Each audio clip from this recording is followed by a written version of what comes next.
COVID-19 pandemic, we are witnessing an incredible process of the global community coming together to address a crisis that affects us all. Health and safety are of paramount importance, and we at the 100 Trees Project of the I-Rise and Advocate for Marinduque Province are in contact with our planting partners to ensure that everyone is taking the necessary precautions to reduce the spread of the virus. But even as we are all affected from our personal lives to our professional operations, we can take but make the connection to the health of our planet. While the coronavirus will eventually subside as a global threat, climate change will not.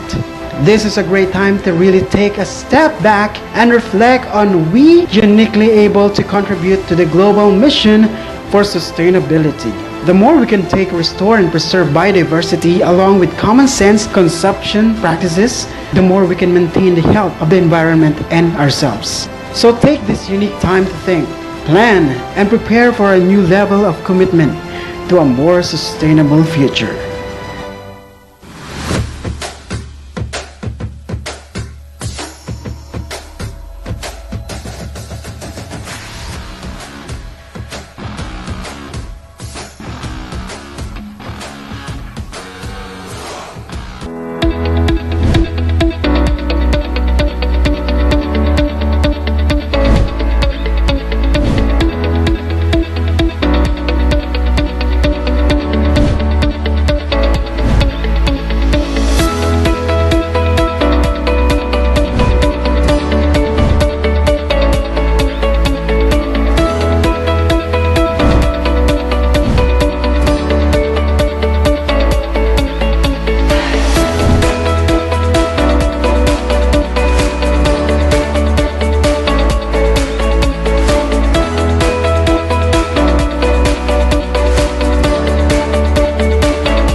Listening to Marinduque News Network.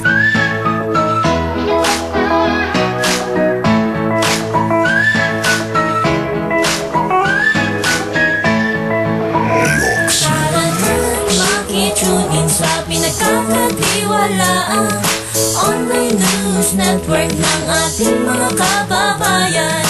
Good vibes lang lagi, lungkot ay mapapawi. Idaan mo sa ngiti kasama ang Marinduque News Network. Makitune sa pinagkakatiwalaan online news network. Magandang Sabado Kababayan, good vibes ng ano ba guys? At 3 sa buwan ng Oktubre. idaan mo sa ngiti kasama ang Marinduque News Network. Kumusta po kayo mga ginigiliw at minamahal nating mga kalalawigan, mga Marinduqueño?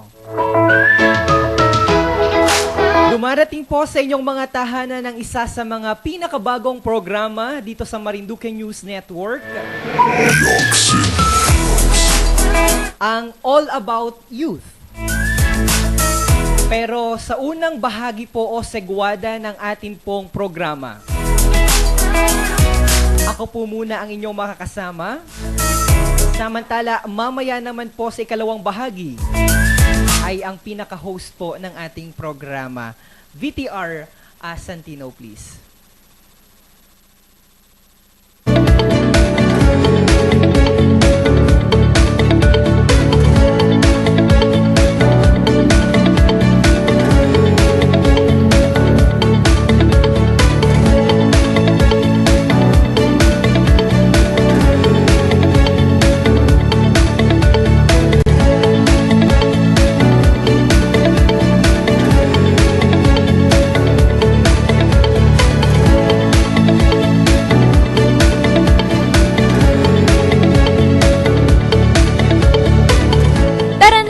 Makipagkwentuhan na sa programang Kabataan ng Bida.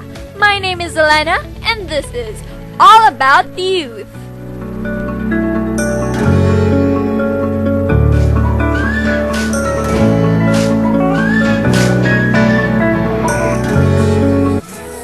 Makitune in sa pinagkakatiwalaang online news network. Yan. At yan po ang pinakabagong programa dito po sa Marinduque News Network at sabayan po tayo ngayong dumarating Idaan mo sa atin naman pong Lucky 7 Channel 3, isa pong local television dito po sa ating lalawigan at gayon din po sa mga social media pages o channel ng Marinduque News Network. Idaan mo sa ngiti kasama. Sa atin pong pagpapatuloy sa bahagi ng ating technical, kasama po natin Mr. Santino Latorena. Sa bahagi po ng produksyon, nandyan po si Mark Cesar Ola, gayon din si Carl Angelo Bunyag. Samantala, kapiling kasama rin po natin ang Managing Director ng Marinduque News Network na si Mr. Adrian Rosales. At ako po, ang inyong lingkod na tumatayo naman pong anchor at Provincial Information Officer dito po sa ating lalawigan sa ilalim po ng Philippine Information Agency Marinduque. Ipapakilala po sa inyo mamaya ng pinaka-host ng ating pong programa ang layunin at kung papaano po nabuo. Ito naman pong ating All About Youth. Samantala, kabahagi rin po natin sa programang ito ang isa rin po sa bagong organisasyon ng mga kabataan.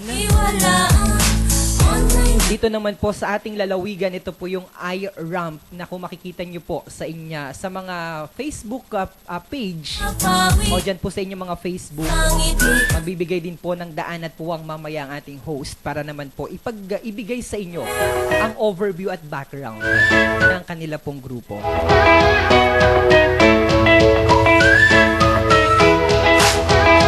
At punong-puno ho ng mga artista, should I say, mga talentadong mga Marinduqueño, ang ating hapon, sapagkat mga piling mga panauhin po ang kapiling at kasama po natin dito sa ating programa ngayong araw.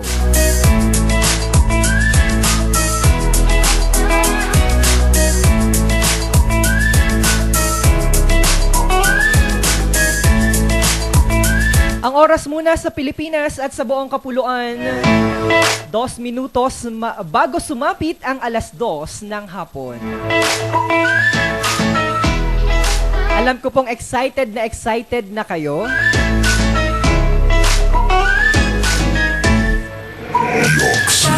Sapagkat kapiling po natin via Viber ang kakatawan po sa ating lalawigan, ang kakatawan po sa ating probinsya pagdating naman po sa tinatawag po natin na Miss Universe Philippines. Nakaka-proud po sa napakapambihirang pagkakataon.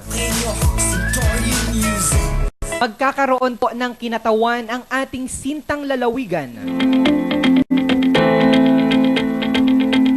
sa isa sa mga prestihiyosong pampagandahang patimpalak, hindi lamang sa ating bansa, bagkos ay sa buong mundo.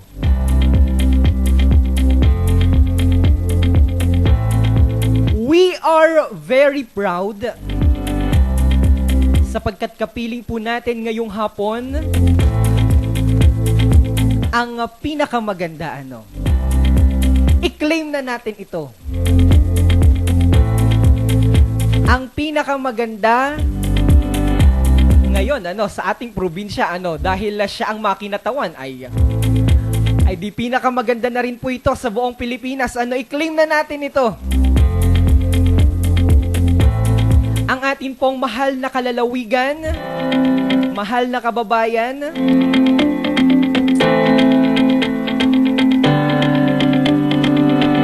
Maria Lianina E. Macalino. Mas kilala po natin ito bilang si Nina Macalino. Si Nina po ay nagtapos ng Bachelor of Science Chemistry minor in Business Studies dyan po sa De La Salle University Sa kasalukuyan, siya po ay Project Management Officer ng Product and Research Development ng Vice Cosmetics Group Incorporated. At tumatayo din po pala siya na Product and Research Development Officer.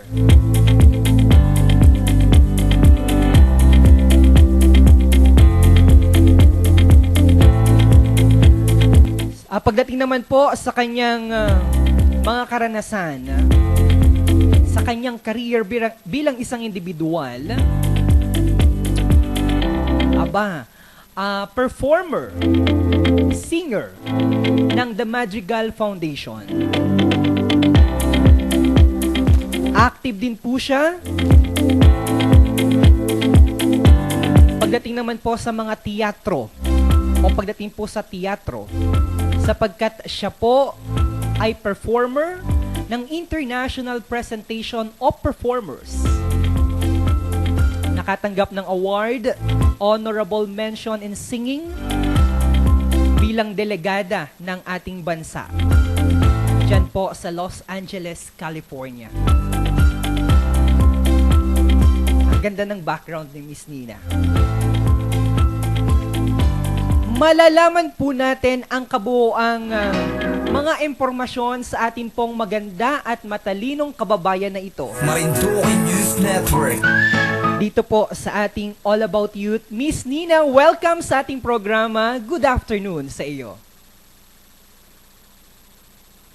Hi, Miss Nina. Hello, Sir Romeo. Good afternoon. Thank you for that wonderful introduction about sa akin. Thank you sa mga nanonood. Hello mga kababayan. Finally, guest ako sa Marinduque News. Thank you so much for this opportunity. And I'm so excited to be with you guys this afternoon to discuss all about you.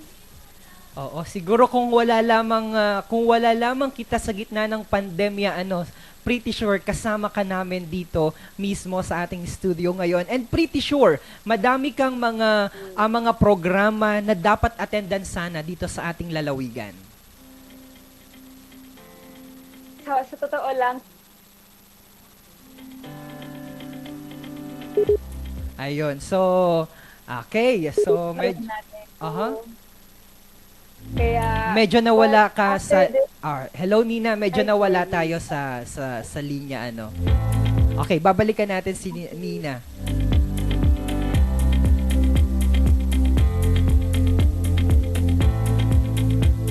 Yan, medyo challenging yung ating yung ating connection.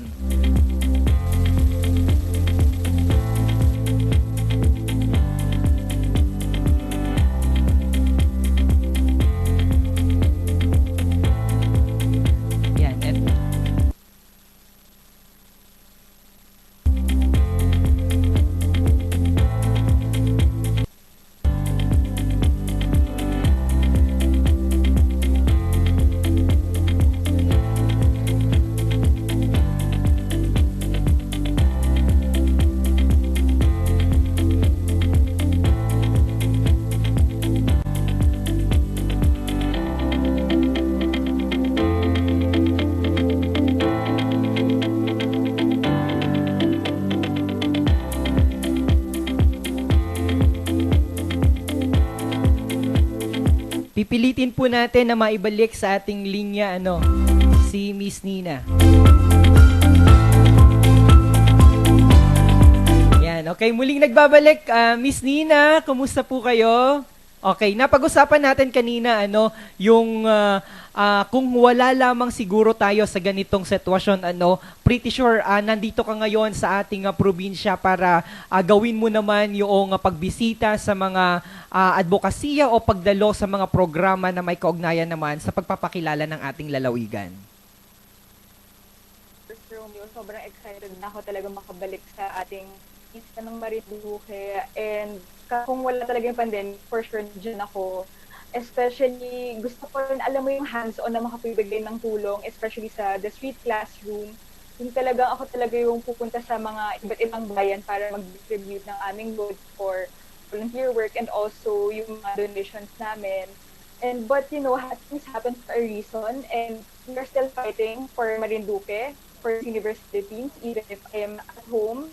At least now we are sure, now we are safe from virus, and we should also follow the health protocols and stay at home para naman iwas na rin sa pagsagap ng virus.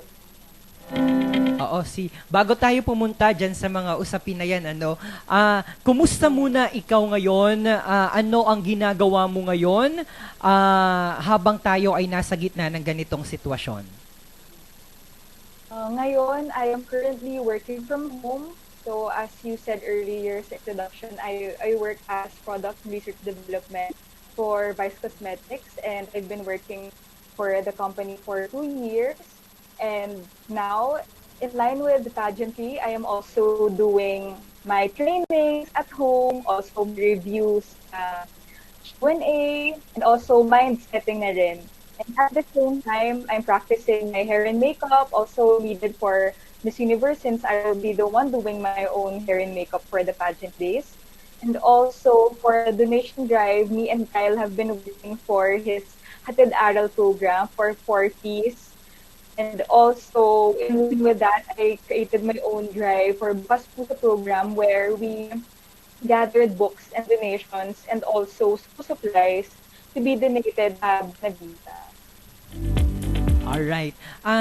Maraming nagtatanong na ating mga kababayan at hindi sila familiar, hindi ka nila masyado kilala. Siguro magandang pagkakataon ito para ipakilala mo sino si Miss Nina Macalino. Hello sa mga kababayan ko. Ako po si Nina Macalino, and I came from the roots of the Del Prado, Narvaez Del Prado family from Magpog, Marinduque. And I already lived in Manila. Dito na po ako lumaki ng buong buhay ko. Dito na ako sa Manila lumaki. Pero ang roots ko po ay Marinduque. And my dad's from Pampanga. My mom's mother, who is Tia Marquez Yaco, is from the Del Prado Narvaez family. She is very active and she is very rooted to her ancestry as part of the Del family, where they started the first Viatico in Mogpog, Marinduque, and she was also one of the officers of Club Marinduqueño, established in 1990s, but already here sa Valle Verde, Manila. And yung lola ko, ever since very invested pa rin siya sa mga nangyari sa Marinduque, and very close pa rin kami sa families namin sa Marinduque. Pero dahil nga bilang dito na ako lumaki, wala na kami ganong time para makapunta sa iba't ibang places or provinces. Kasi syempre, I devoted my time na rin to studies since dito na ako nakapag-aral. And I think this is a great opportunity since after I graduated and also now I'm a professional, I think it's also a great way for me to bring light to the province such as Marinduque na not a lot of people know. Katulad ninyo, not a lot of you know me, but I think this is a great opportunity to know me. And the Philippines, opportunity to know our province, Marinduque, through me. And I hope you can give me a chance to represent our province, since I am a Filipino, I am a pure blooded Filipino, and I have a lubong Marinmeña, and I am proud to represent our province and my ancestors and my history and background as a girl from Mogpog, Marinduque. So, I guess yun yung masasabi ko as in line with my ancestors from Marinduque and also my relatives there. Oh, so how frequent na nakakabisita ka dito sa Marinduque? So, meron ka bang natatandaan during your yung mga kabataan mo na nakabisita ka dito sa ating probinsya? Ang naalala ko lang yung relatives ko, yung pinsan ko talaga, sila yung mas active pumunta sa Marinduque kasi binibisita din nila yung lote namin, yung bahay namin. And yung mom, alam ko nagsagapyan nung kadalagahan pa niya. Ganun sila ka-active noon. Pero ngayon kasi hindi na rin talaga ako nakakabisita ng Marinduque. Mm-mm. Kaya sobrang saya ko nung nakapunta ko nung last February or March before nung lockdown kasi parang ang dami kong na-miss out. And most of my identity, I realized that I got it from my roots as a Filipina. pagiging madasalin, pagiging mapagbigay, yung yung pagiging walang atraso, yung very kind-hearted, very loving, and very appreciative and understanding of all the people around them. I think I got it from the traits and attributes of a Marinduqueña. Mm-mm. Nabanggit mo 'yon ano? Actually I saw you during the celebration of centennial ano during the awarding nung ating centennial, mga centenaries natin dito Okay. sa Marinduque. And at the same time pala nung ano pala nung nagkaroon ng awarding yung Miss Centennial. Tama eh. Right? Ano? Yes, I Oo. was there because that was the week when I attended the centennial celebration for province. And since, syempre, pageant related, sobrang saya ko din na naimbitahan ako maging part of that celebration.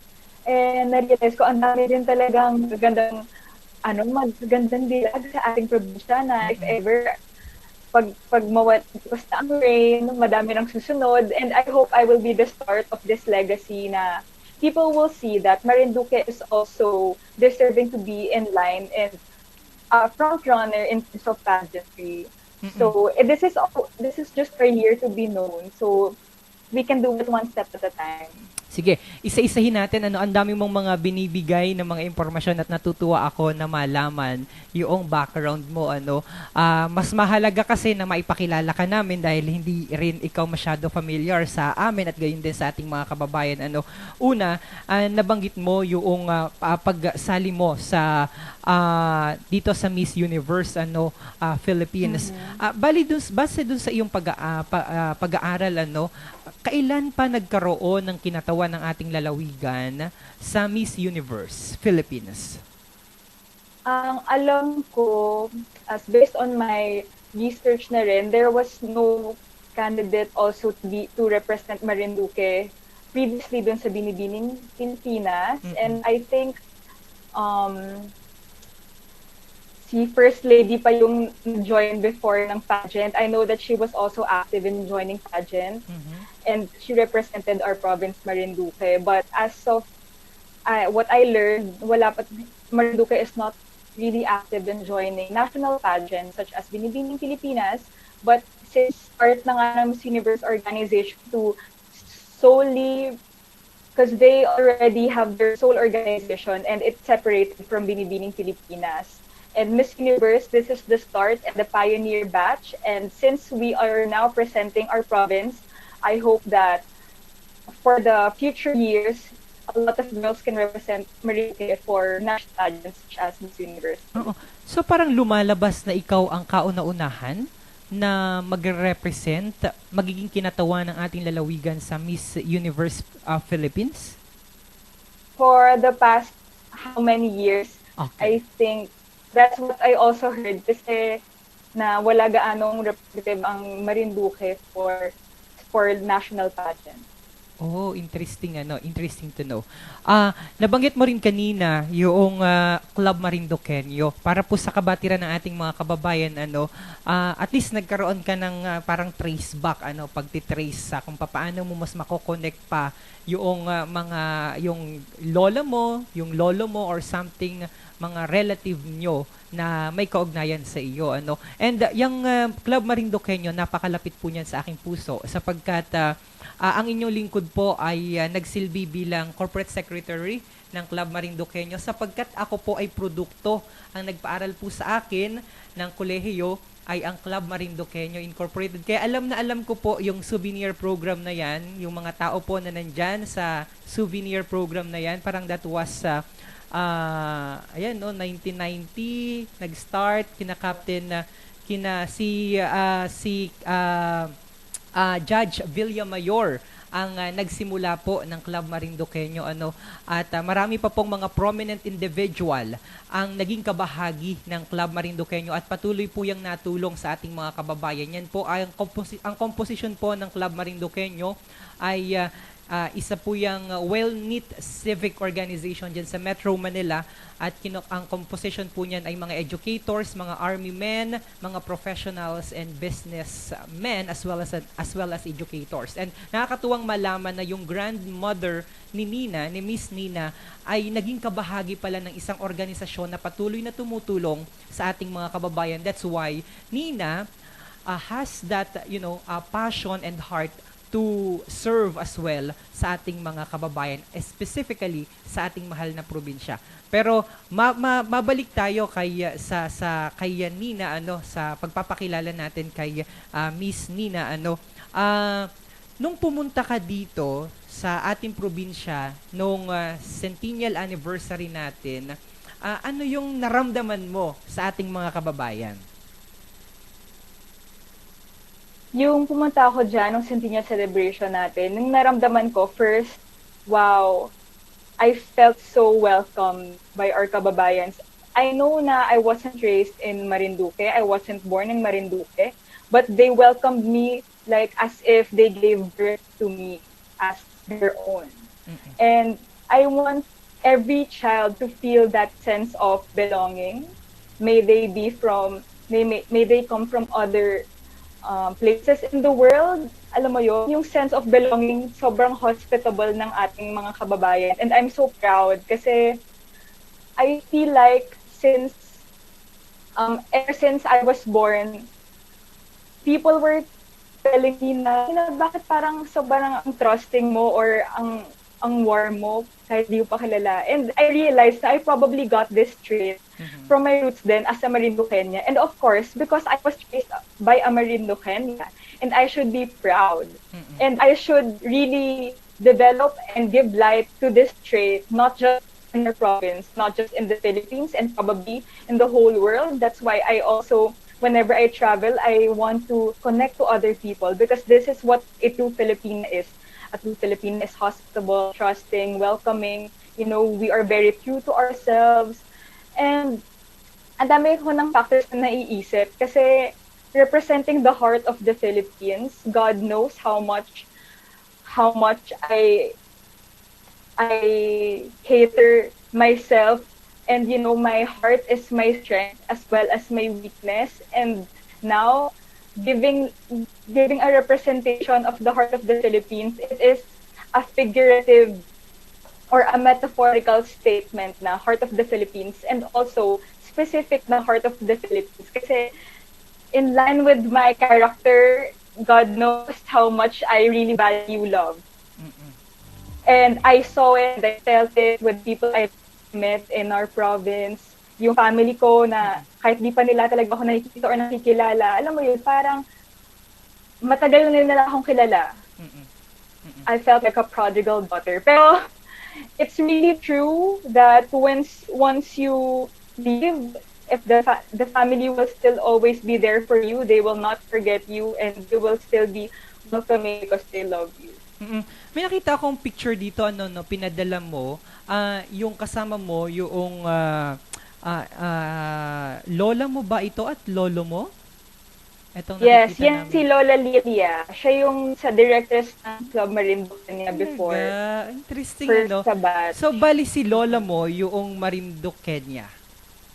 Yes, born and raised in Mogpog. Ano ulit ang complete name niya para at least maalaman ng ating mga kababayan? Lilia Del Prado. Oh, mga Marquez. Del Prado. Okay, yes, dito nga ni Sila Lola Sita yung mom niya. In line with the Del Prado family before. This is Spanish era pa. We have a lot of parang charity programs kahit ever since before. So pretty sure proud na proud si lola mo dito sa achievement mo ngayon, at ang pinakamahalaga din ay ang nire-represent mo nga ay ang lalawigan kung saan pinanganak ang iyong mahal na lola, at gayon din ang kung saan nagmula naman ng iyong mommy.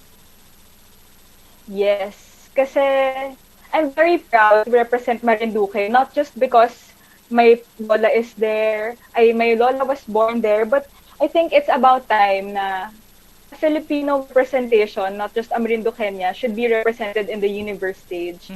And to give light na yung lola ko kasi ever since before na sinasabi niya sa akin, bisita na kayo sa Marinduque, bisitahin niyo naman yung bahay natin. So parang this is also a way for me to show her how much I value our roots, our background, and our being Marinduque. Marinduqueña. So yun. Oo.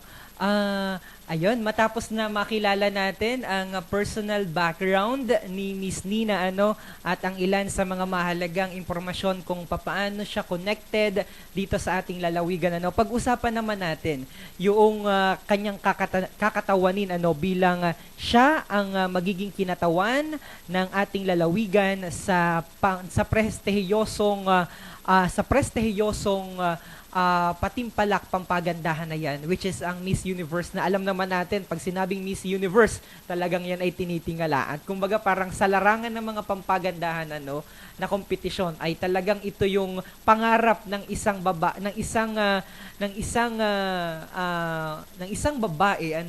na gustong makilala sa beauty contest. Okay?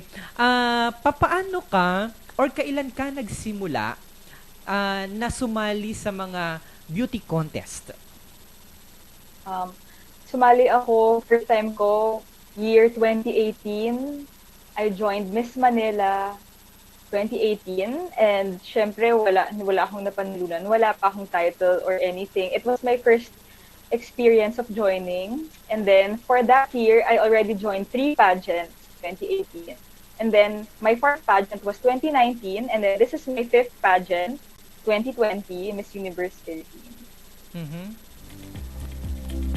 Ano yung, nung maliit ka pa ba, talagang, kumbaga pangarap mo na o sumasali ka na, ikaw ba ang muse ng inyong classroom? Nung bata ako, I was very active in sports such as swimming and horseback riding. Lagi akong nakabilad sa araw kasi sobrang gustong-gusto ko sa araw. So, sobrang itim ko. And I don't think ever since they visualize pagiging maitim or morena is beautiful. But, there are times pag linggo ng wika, I get to represent our classroom. Pero, yun yung mga days na, nung payat ako. Kasi when I was in college, I was overweight. If you want to see my photos for proof, you can check out my Facebook and Instagram. I am not ashamed of who I was before because it's a part of me.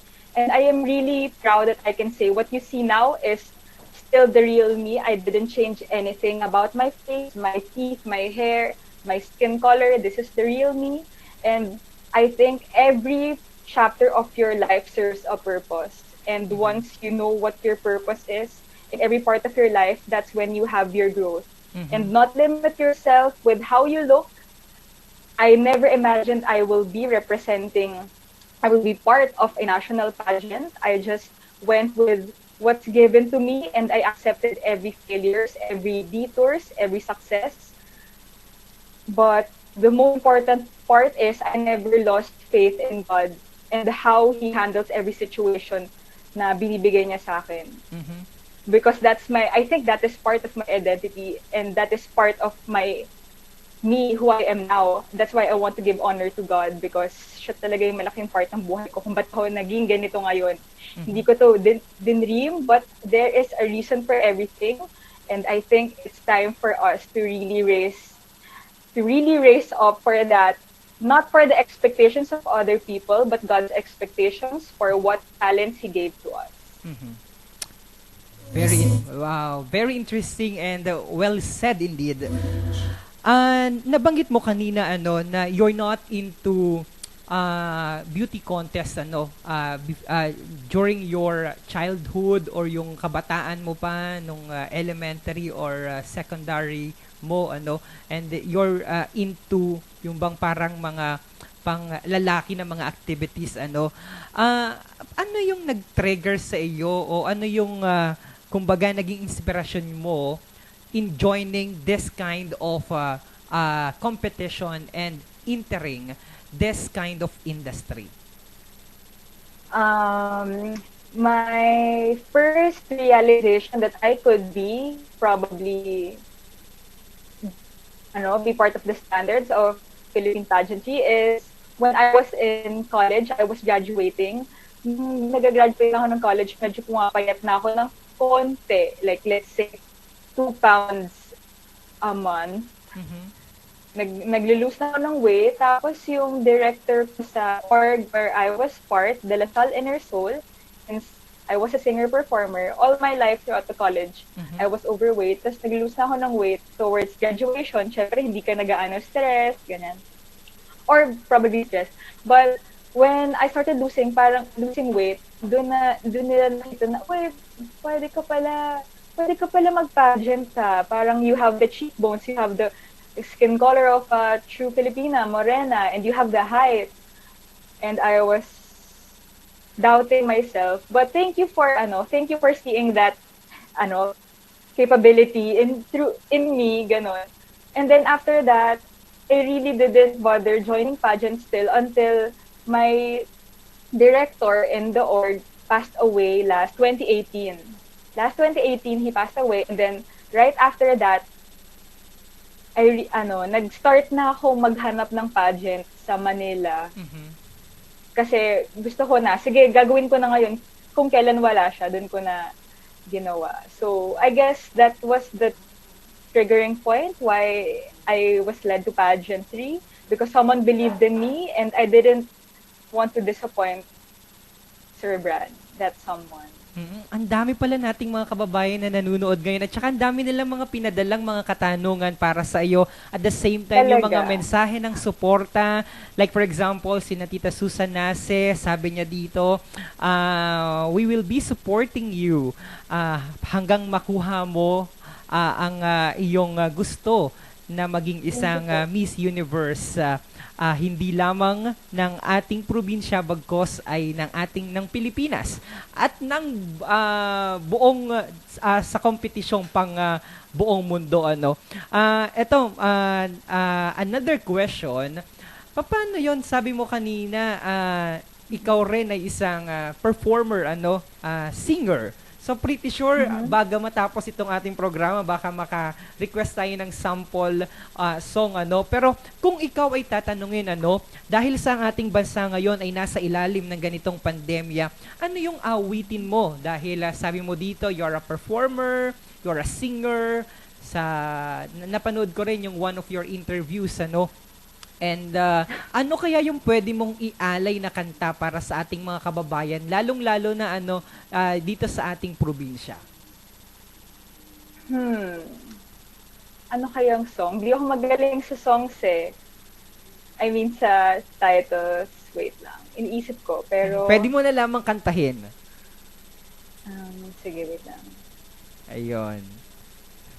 Wait, iniisip ko si Romeo. Wait lang Okay, sige, go ahead. Okay. So, pero bago yan, babalikan natin si Miss Nina. Siguro, bigyan natin siya ng pagkakataon na makapag-isip para hindi lamang yung title nung kanta ang kanyang ibibigay. Bagkus magbibigay ng konting pasada ng isang kanta para sa ating mga kababayan. Moving on sa ating katanungan, sa ating mga inihandang katanungan para sa ating panauhin kay Miss Nina Macalino. Ngayon na ikaw ay ngayon na pinasok mo na ang mundo ng beauty contest at ikaw nga ay kakatawan sa ating lalawigan, ano yung ginagawa mong preparasyon para makuha mo yung misyon o yung ambisyon, yung pangarap mo para sa iyong sarili at para sa ating mga kababayan?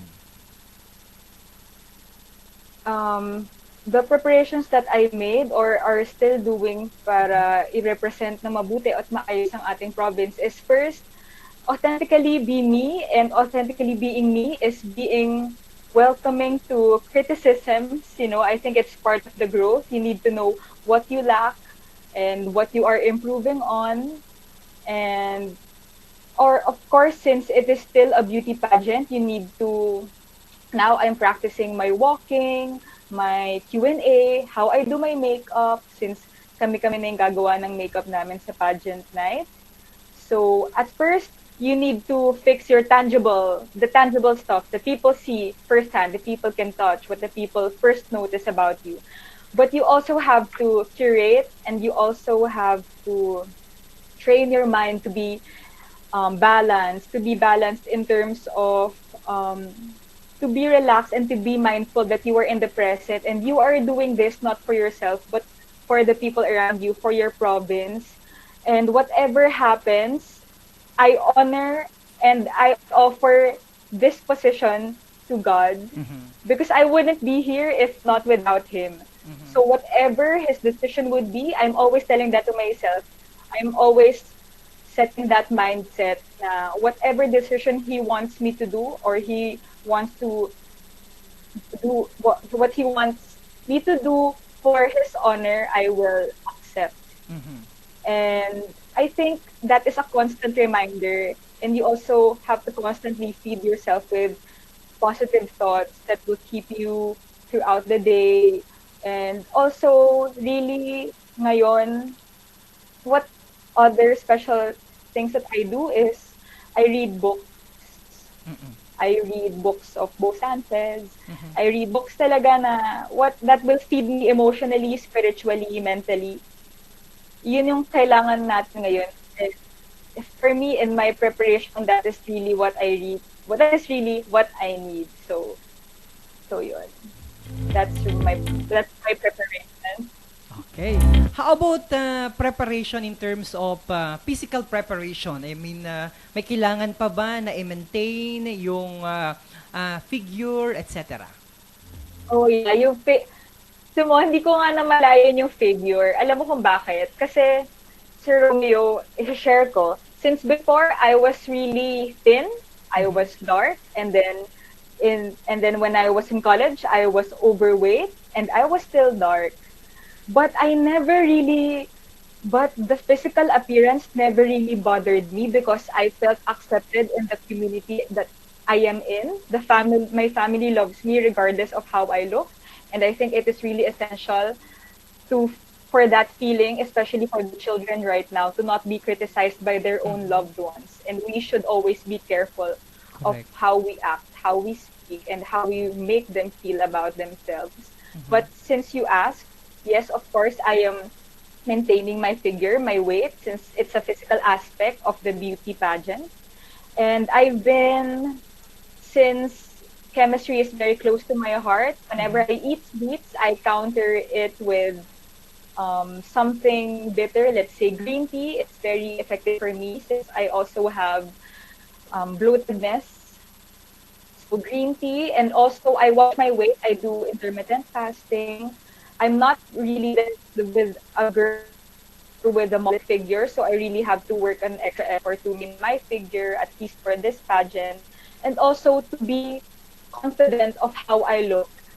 Because people will first see my figure before they get to interview me. So I also prioritize this physical aspect of pageantry.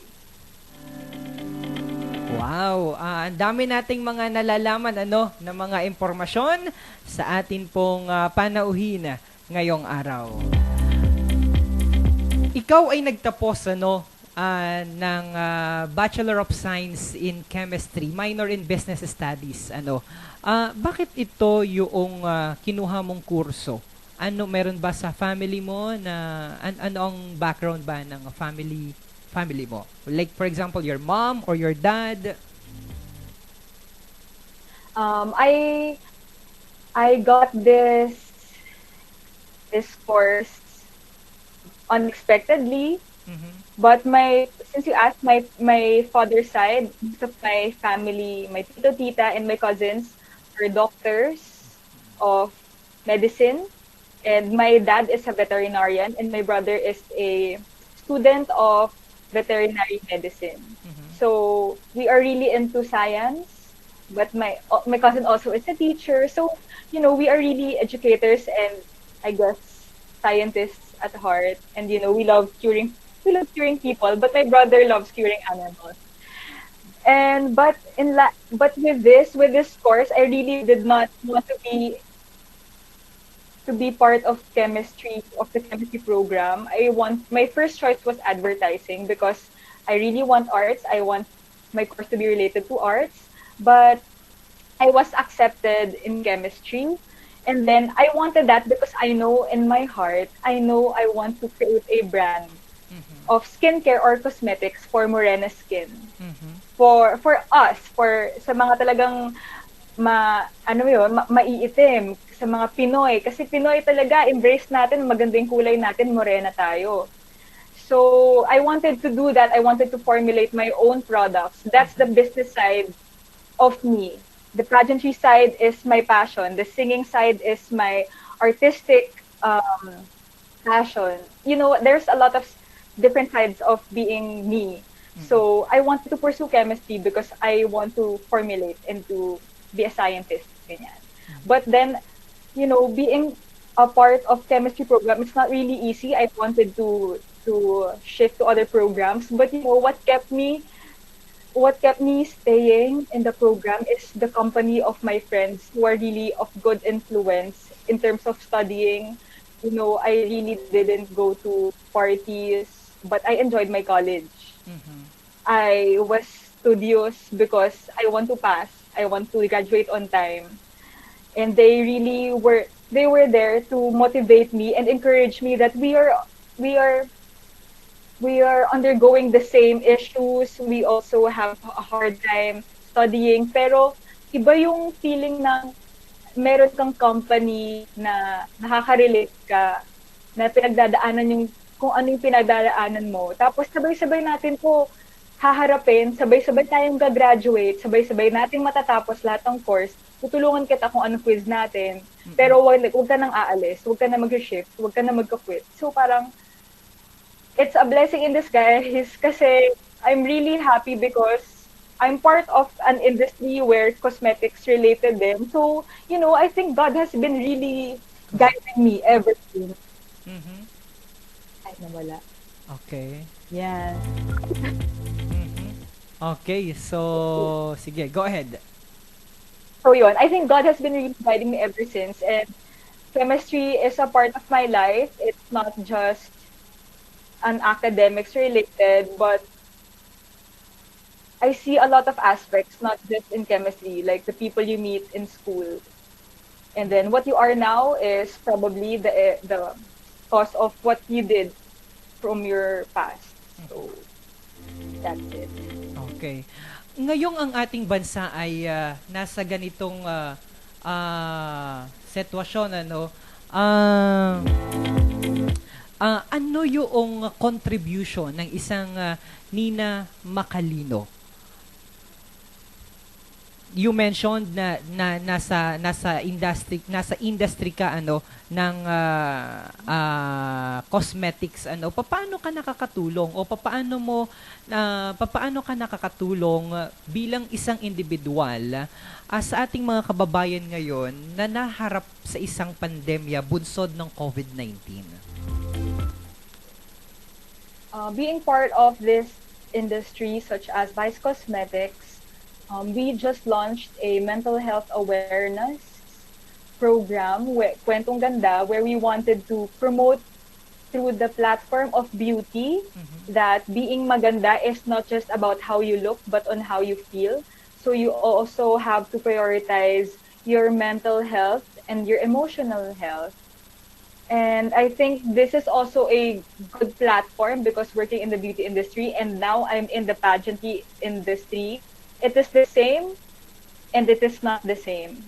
Parang the girls will have this image that you have to be beautiful to win, but beauty is not enough in winning a crown. You also have to be emotionally intelligent. You have to be spiritually connected. And, I think what I give to girls is that hope that even if they came from an ordinary background or they think they're not worthy to be part of such pageant or they don't have the confidence enough to face people because people have been criticizing them. I think what I give to them is that motivation that I was once there. I was once what you called maitim or overweight. But what made it different was that I didn't focus on that aspect. I focused that the only constant thing in life is change, but you always want to change for the better.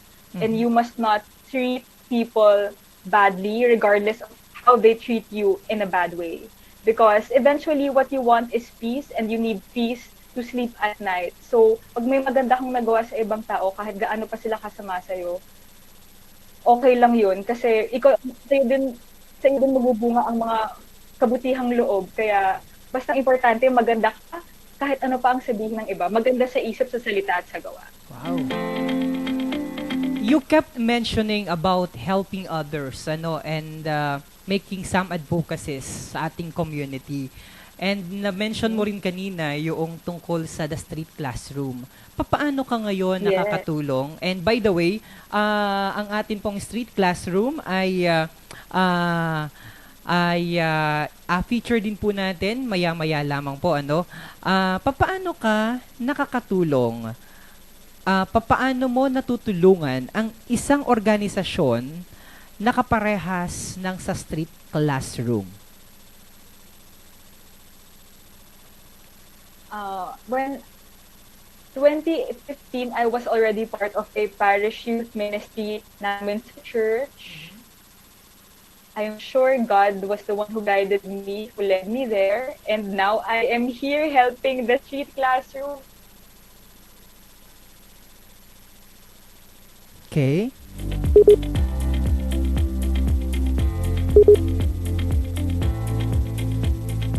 Yan, ibabalik ho natin si Nina sa ating linya.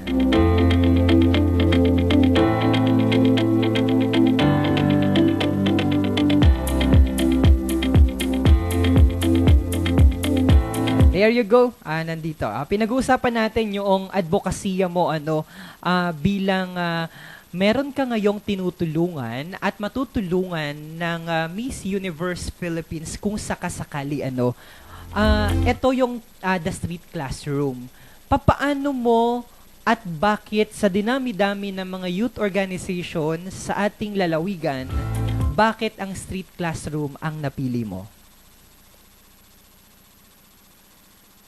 Universe Philippines, they wanted for us to find a beneficiary to be harbingers of hope in this crisis.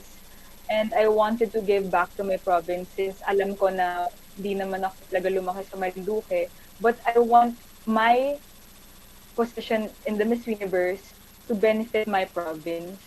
And alam ko, nag-share si Kyle ng post ko, tapos nag-caption na siya na OMG, same ng vision mission ng the street classroom. So, syempre nababasa ko naman yung mga sinishare. So, I looked into their profile, and then they said that the street classroom purely operates from kindness. Mm-hmm. And that's what I am advocating for, kindness and love. Because, a lot of people may seem like na advocating for kindness and love, you can even touch kindness and love. No, you can't. But you can feel it, which is the most important part, especially in this time today.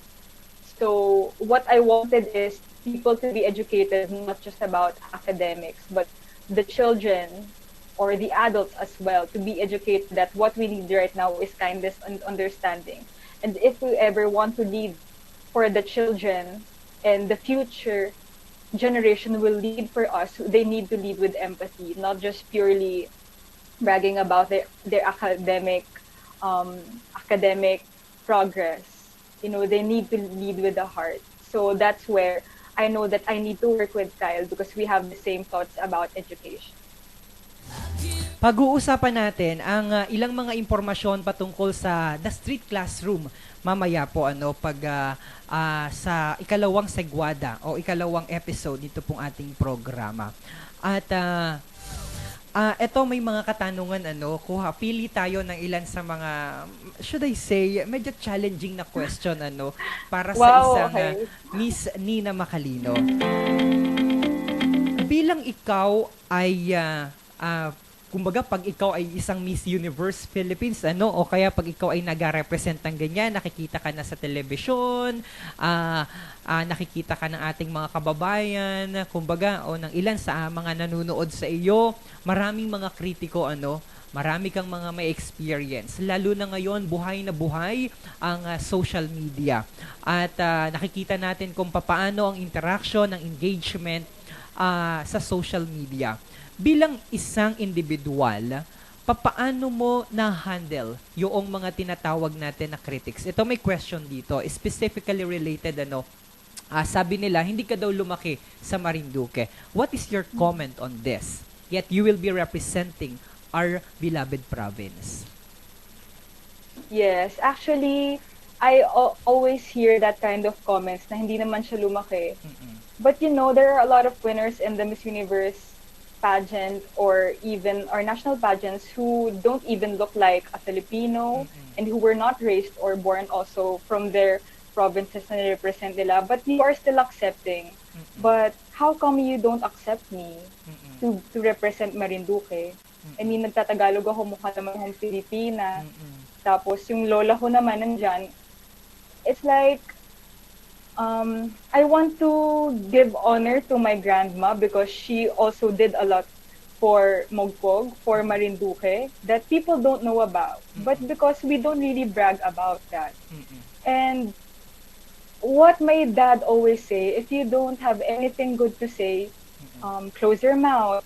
That's why I am here in this position because I'm really not supporting of the negative feedbacks. I mean, negative thoughts the people tell me. It's like what they give to me is probably a response about themselves. But I am really proud to be in this position, and I am doing my best to represent the province. And if you are not proud to have me, then I'm so sorry. Then probably the province will find a better representative. But as of now, I will do my best because regardless of who you are, regardless of where you come from, what we need right now is to advocate for kindness and love. And that is what I'm advocating for. And I think you will be a challenge, but we will be the milestone and we will overcome this together, even if you like me or not. Wow, very well said. Talaga namang nakikita natin kung papaano sinasagot ang isang negatibong katanungan patungo sa isang positibong kasagutan. At natutuwa kita at the end of the day, it's not about kung dito ka lumaki or dito ka ipinanganak o dito ka nagdalaga, dito ka nagbinata sa isang probinsya. It's about how you accepted at the same time kung papaano mo pinahalagahan ang iyong lalawigan na lalawigan hindi man mo partikular or personal bagkos ay ang lalawigan ng iyong mga mahal sa buhay. Papaano mo ito tinatanggap, papaano mo ito pinapakilala at papaano mo ipinagmamalaki ang isang lalawigang kaparehas ng sa Marinduque. And we are truly proud and we are truly honored indeed na may isang Nina Macalino sa haba ng panahon, as you've mentioned kanina nung simula ng ating programa, kaya naitanong ko kanina sa haba ng panahon gaano katagal mayroong isang kagaya ni Nina na nagrepresent sa national competition sa Miss Universe. Gaano katagal bago nagkaroon ng isang Nina Macalino na ipakilala ang ating probinsya sa Miss Universe Philippines competition. And we are so much happy because there is a Nina Macalino na tumatayo ngayon at pinapakilala sa mundo. Hindi lamang sa Pilipinas, sa mundo, ang angking ganda ng Marinduque. Thank you so much, Nina. And bago tayo magtapos, bago tayo magtapos ay pinapaabot namin sa iyo ang aming full support. Nakikita ko sa social media kung gaano ka-proud ang ating mga salita, ang ating mga kababayan na nanonood dito sa kanila, dito sa ating mga katanungan at mga nanonood dito sa ating live feed na ito na napapanood po sa Bayang Napapanood sa Lucky 7 Channel 3 at sa Marinduque News Network. Sabi dito, nakakatuwa naman, sabi ni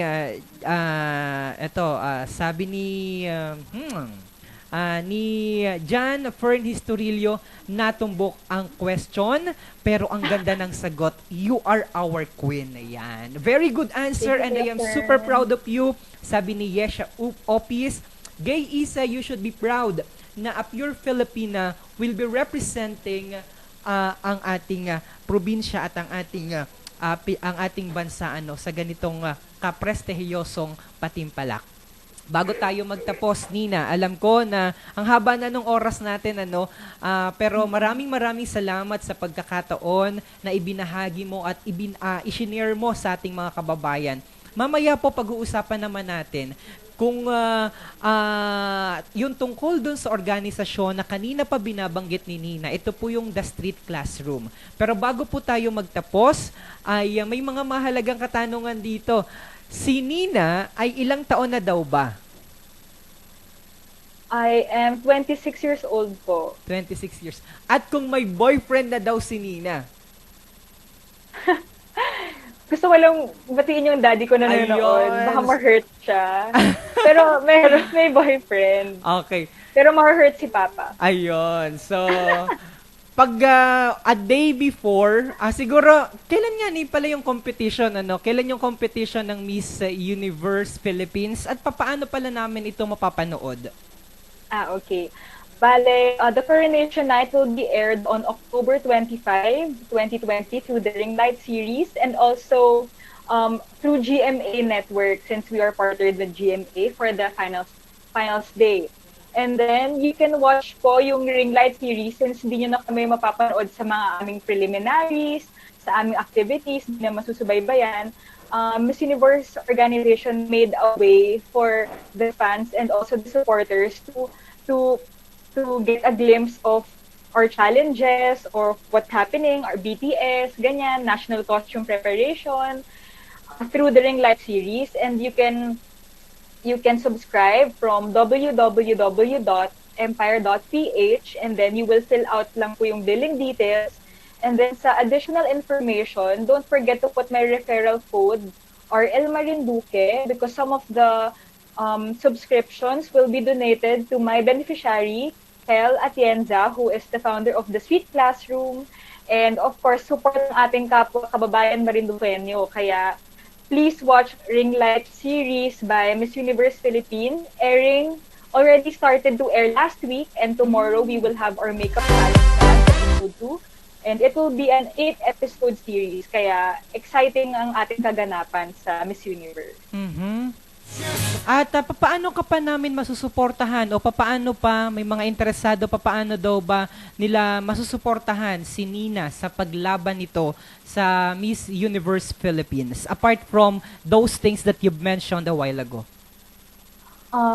Actually ngayon very digital na yung support, no? So aside from the Ring Light series, probably siguro since Kyle is my beneficiary, you can also help Kyle for distributing na donations namin. Ako, personally, I have a contact sa door-to-door kasi I have my donations that will be distributed or delivered tomorrow from Manila to Kyle sa Buena Vista, dun sa kung saan siya nagtuturo.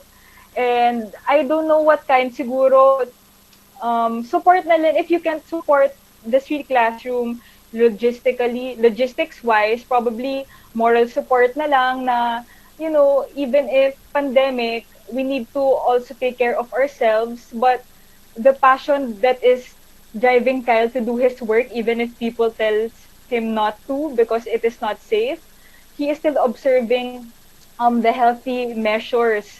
But for him, the priority is the children and for the children to feel valued, even if there is no support from education right now. So, I think the kids need is the feeling of belongingness and the feeling na they are still valued. Mm-mm. They still need to feel na may ginagawa sila kasi the kids are the future generation. So we also need to prioritize their mental health, their emotional health, spiritual health, lahat na. Kaya siguro, I guess through the street classroom, you can help the street classroom. You will help me as well because they are my beneficiary, not just to Miss Universe, but also my personal choice. Two questions before na i-let go ka namin dito sa ating program ngayong araw One Okay. is kakaiba ang magiging ang sitwasyon ng ating bansa ngayon dahil nasa gitna tayo ng pandemya. Papaano ang magiging competition nyo ngayon?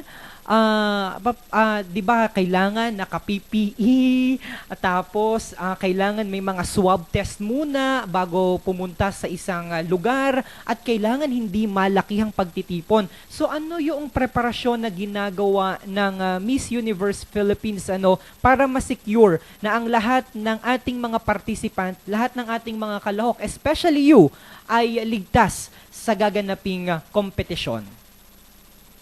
So right now po, we are still undergoing our self-isolation. It's been announced in the organization for all the girls to isolate themselves because we will have our swab testing probably 2 weeks from now before in-housing of all the girls. And that's also one support that I need all your prayers that I won't get tested positive because if you get tested positive, and prayers na rin for all the girls to not get positive because if we get positive, we will be automatically disqualified from the competition. So, all our efforts will be put in vain. So, sayang naman po lahat ng preparation sa paghihirap namin. I hope everyone will still be part of the competition after the swab test. So, everyone will be confined in a place and will be tested from time to time na rin for the virus pero ngayon kasi we're on self-isolation. So that's the precautions na sinabi sa amin ng Miss Universe. At sa iyong magiging katunggali, marami ilang mga kadalagahan ang mga kababaihan ilang mga kandidatang iyong makakalaban. Sino sa palagay mo ang nakikita mo na mas magiging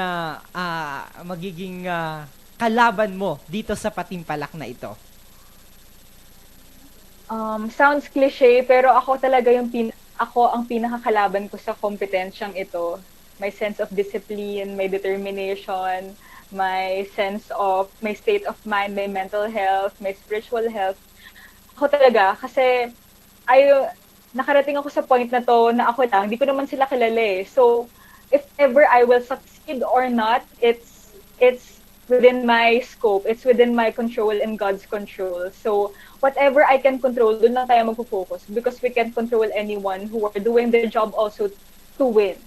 So, what is my job to win? It's my control and through God's guidance.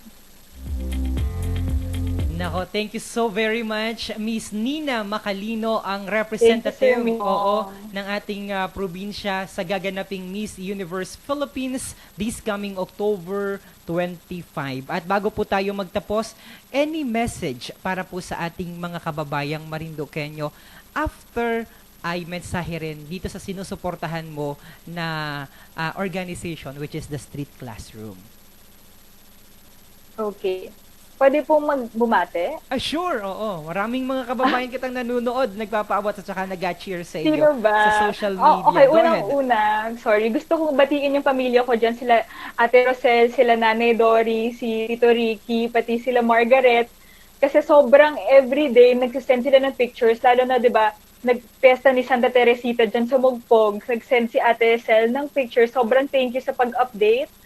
And sa lahat ng pamilya ko sa Del Prado family, thank you. Kala Bukal Mel, kala Vice Gov, thank you so much sa support and sa pagki-keep in touch kahit na malayo ako ngayon sa Marinduque. Malapit pa rin tayo sa puso ng isa't isa.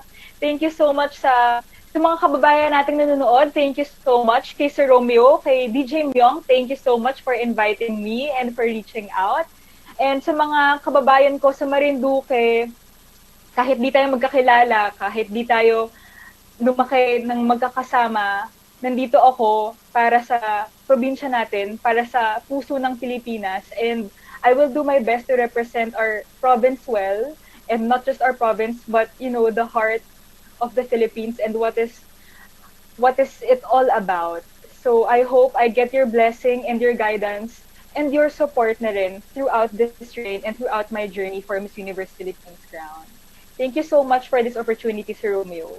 Oo. Si Miss Monica Ravanera ay nagpa-shoutout din pala sa inyo. Paano kayo nagtutulungan nito? And Yes. how are you related with her? Si Miss Monica Rabanera, she is from Santa Cruz, Marinduque. She is my accredited partner. AP siya for Miss Universe Marinduque. I see. So, meron din siyang advokasya para tulungan ng ating mga kababayan. Yes, she's the one helping me actually from outfits, all of my photo shoots. Siya yung nag-provide ng outfits. Basta halos lahat si Miss Monica. Thank you, Miss Monica. Alright. Thank you so very much, Miss Nina Macalino. Ang kakatawan po sa ating lalawigan na hugis pusong isla na sadyang idinisenyo po sa gitna ng Pilipinas. Isang magandang isla na kaparehas po ng ating panauhin ngayon, si Miss Nina Macalino. Kagaya rin po ng ugali ng ating mga kababayan, mapagmahal. Sabi nga ni po ay truly, we need to be really proud. Dahil alam niyo po ang ating lalawigan, ang peaceful province at pinakatahimik po na probinsya sa buong Pilipinas. And pretty sure isa yan sa mga dadalahin na karakteristik ni Miss Nina sa paglaban niya sa darating po na Miss Universe competition. Miss Universe Philippines competition. Sa pangalan po ng aming mga nakasama dito sa Marinduque News Network, Santino Latorrena, Mark Cesar Ola, Carl Angelo Bunyag, susunod na po ang isang episode ng atin pong All About Youth na pangungunahan naman po talaga ng original host ng atin pong programa, Elana Malvar. Diyan lamang po kayo, tumutok po kayo. Sapagkat live na live po dito sa ating studio, ang presidente o ang founder ng The Street Classroom na sinusuportahan naman po ni Miss Nina Macalino na ating representative nga ni po sa Miss Universe Philippines. Mabuhay ang mga Marinduqueño. Kami po ay lubos na proud sa iyo, Miss Nina. Dalangin po namin na maabot mo ang pangarap na gusto mo sa buhay. Stay healthy, stay safe. God bless, mga kababayan.